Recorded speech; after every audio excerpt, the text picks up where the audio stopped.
Тесна победа на Бојко Борисов и ГЕРБ на вчерашните избори, четврти за помалку од 2 години во Бугарија. Резултатите од 99% преброени гласачки ливчиња денеска покажаа дека ГЕРБ освоила 25,4% од гласовите. Наистина благодарим. Им благодарам на сите за поддршката. Ги советувам сите политичари пред да говорат да мислат. Централистичката партија продолжуваме со промените на поранешниот премиер Кирил Петков е втора со 20,2%. Ние Тоа што се случи денес, луѓето кои гласаа покажаа дека веруваат во тоа што веруваме и ние. Сакаат поразлична Бугарија, поуспешна демократска, земја во која нема корупција. Ние ветуваме на сите граѓани дека ние ќе продолжиме по тој пат. ГЕРБ засега има голема одговорност. Народот им го даде мандатот и тие треба да направат коалиција. Коалиција со ДПС и ГЕРБ нема да биде направена од продолжуваме со промените. Ние тоа го ветивме пред изборите и ќе го исполниме ветувањето.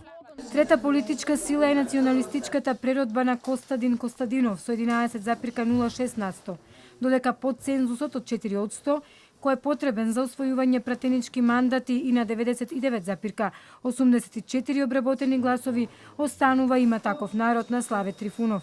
Лош резултат на овие избори има и ВМРО БНД на Красимир Каракачанов со освоени само 0,81% од гласовите. Од ЦИК денеска велат дека конечните резултати ќе бидат објавени во четврток, откако ќе се додадат гласовите на диаспората. Таму води Движењето за права и слободи со 31,93% освоени гласови. ЦИК известува за рекордно ниска излезеност, односно околу 30%.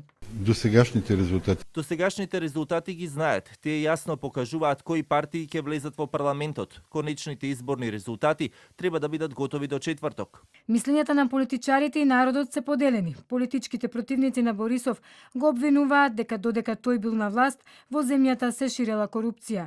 Но за гласачите кои му ја дадоа поддршката на Борисов, тој значи стабилност, демократија и дипломатска зрелост.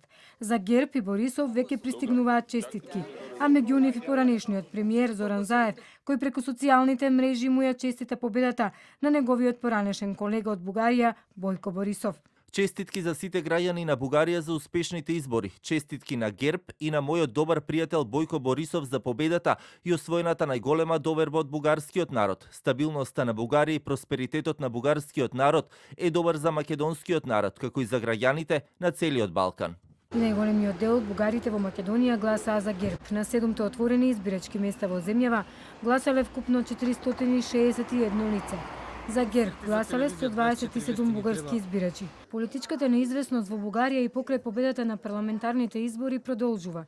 ГЕРБ на Борисов ќе има потешкоти да најде коалициски партнери за да формира нова влада.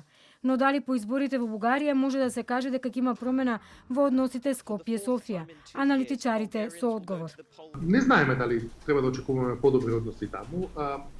Во наредниот период во Бугарија ќе има дополнителна политичка нестабилност, бидејќи не се чисти бројките околу тоа кој може или кој не може да состави влада. Бојко Борисов е победник на изборите, но наративот на другите партии на претходните избори беше дека не сакаат коалиција со него. Сепак и покрај изборниот резултат во Бугарија, претседателот Румен Радев во текот на изборниот процес вчера упати порака до Македонија дека очекува политичарите во земјава да покажат мудрост и иднината да ја градат ослободени од идеолошкото минато. Тој повторно побара бугарите да бидат вклучени во македонскиот устав, за земјава да ги почне, како што рече тој, вистинските преговори за членство во Унијата.